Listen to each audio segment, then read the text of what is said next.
Okay, heto na. Iiyak na naman dito ang mga loyalista. Iiyak na naman dito ang mga dilawan sa balita na ito. Sobrang kawawa po sila dito sa balita na ito, no? Breaking news. The Supreme Court has upheld its initial ruling declaring the articles of impeachment against Vice President Sara Duterte unconstitutional. Ayan, inapheld na ng Supreme Court. Kasi po naman, yung pagbibintang nila kay VP Sara sa mga confidential funds, wala pong basis.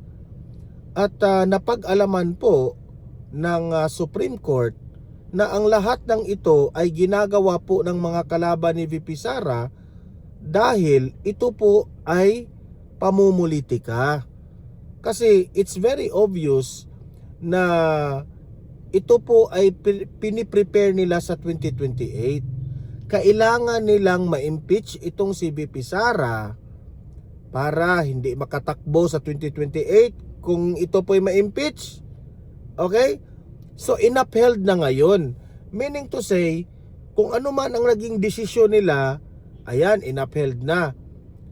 Ang tigas-tigas ng ulo nitong yung Senate President na si Tito Soto. Nasasabihin pa niya na baka magbabago pa ang isip ng Supreme Court. Paano magbabago yan? Unanimous decision. Lahat ng mga judges sang-ayon na hindi ituloy ang impeachment trial. Okay? Insulto naman siguro ito sa mga judges na nandyan po sa Supreme Court na pinag-aralan yan nila. Halos nga umaabot sila ng 10 years bago naging nasa upuan nila ngayon, nasa pwesto nila ngayon, tapos mas magiging magaling pa kayo sa kanila. 'Di ba? Meron silang nalalaman na hindi natin nalalaman when it comes to the ruling dyan sa Supreme Court. Sabi pa dito sa balita na ito, it can be recalled that in July last year, meaning yung 2025 sa July, ay the Supreme Court voted unanimously, meaning to say lahat ng mga nandoon po na mga prosecutors man tawag nun o mga judges man tawag nun, silang lahat po pareha ng desisyon to bar the Senate from proceeding, meaning to say na to stop the proceeding dyan sa impeachment trial, na wag yang i-trial kasi it's a waste of time, it's a waste of money. Okay? Na nagsasayang lang po tayo ng oras at energy at pera dyan kapag mag-impeachment trial, kasi ang obvious naman na ang House of Representatives ito ay pamumulitika.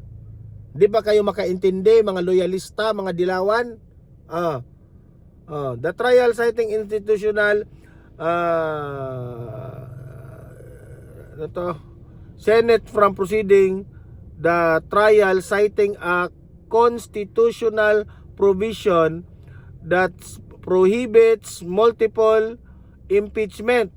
Kasi ang dami pong final na impeachment proceedings within a single year. Ang daming nagpa-file. So very obvious, atat na atat silang maging atat na atat sila na ma-impeach.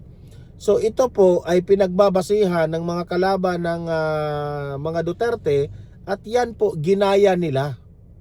Ibig sabihin, yung first impeachment complaint na binigay nila kay BBM, kasabwat yan sa mga Marcos, kasabwat yan sa administrasyon, para gayahin nila kung ano ang nagiging nangyari sa impeachment proceedings ni VP Sara. Di ba? Ang wais rin.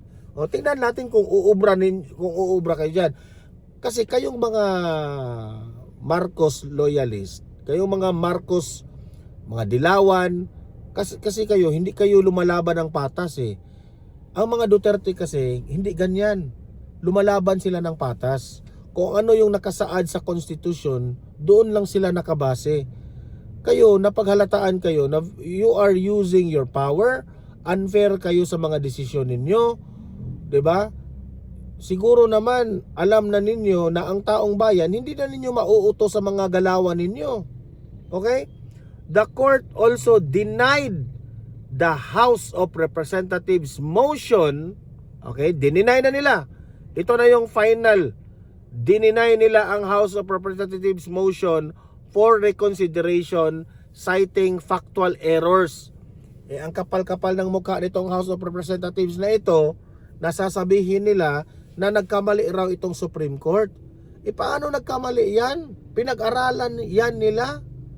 Akala nyo naman, mga matatalino itong mga House of Representatives. Yung iba nga, dyan, hindi nakatapos ng eskwela, tapos yung mga may pinag-aralan dyan sa Supreme Court na halos 10 taon nila yung pinag-aralan, sasabihin ninyong may mali sa pagdidesisyon sa Supreme Court. Ang kakapal na naman ang mukha ninyo. Diba? Sabi ko sa inyo, hindi talaga yan mai-impeach si VP Sara. Kasi sa korte po, nangangailangan po yan ng ebidensya. Ngawa kayo ng ngawa, ngak-ngak kayo ng ngak-ngak sa confidential funds ni VP Sara na wala naman kayong maibigay na ebidensya. Anong nangyari? Naging katawa-tawa kayo ngayon lahat dyan. Di ba?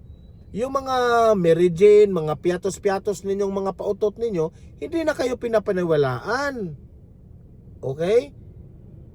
Yan o, ayan, breaking news. Ngayon lang ito. So, iiyak na naman kayo dito. O, ano na naman yung move ninyo? Kaya, kanina, nag-post itong si Attorney Harry Roque. Sabi ni Attorney Harry Roque, mag-ingat ka, VP Sara. Okay?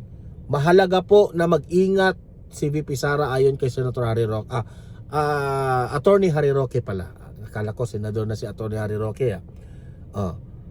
Mag-ingat ka. Kasi hindi na umubra ang kanilang impeachment. Hindi na umubra ang kanilang mga bintang sa iyo na magnanakaw ka. Kasi paano mabibintangan ang isang taong magnanakaw na hindi niya ginawa? Ang korte po nangangailangan ng sapat na ebidensya. Punta naman tayo dito sa impeachment ni BBM. Paldo kami dyan. Kasi may ebidensya. Anong ebidensya ng impeachment ni BBM? Ang dami.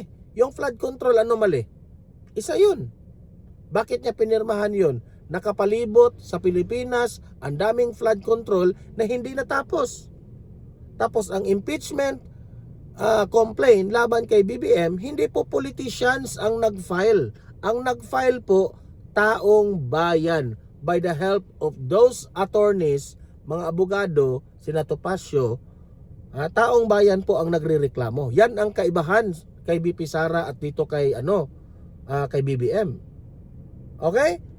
So, mag-ingat si VP Sara, yan ang sabi ni Attorney Harry Roque. Kasi kung hindi umubra ang kanilang plano na ma-impeach ka, baka VP Sara, ikaw po ay gurgurin nila. Mag-real talk na tayo ha. At kung magurgur si VP Sara, anong sinabi ni VP Sara? Kung magurgur ako, gugurgurin ko rin ang nagpagurgur sa akin. Magiging magulo ang Pilipinas.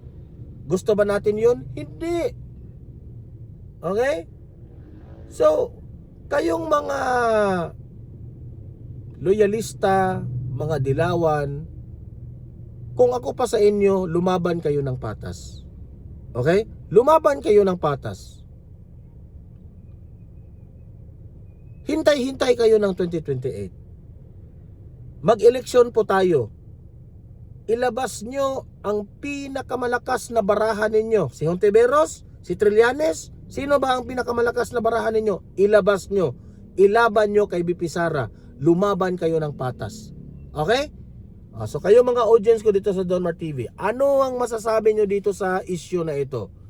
Tama lang ba ang desisyon ng Supreme Court na inapheld na ang initial declaring the articles of impeachment against Vice President Sara Duterte unconstitutional? Okay? Basahin ko yan ang inyong mga komento, opinion sa comment section. Okay?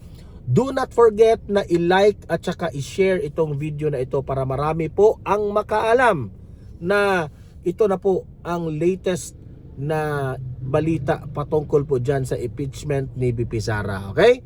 And sa mga first time lang dito sa akin channel sa Donmar TV, mag-subscribe na po kayo kasi libre lang po ang mag-subscribe. Walang bayad yan. Updated pa kayo sa ating mga trending na balita. See you in my next video. Have a great day. Have a great night. God bless po sa ating lahat. Mabuhay ang Pilipinas and God save the Philippines. Bye-bye.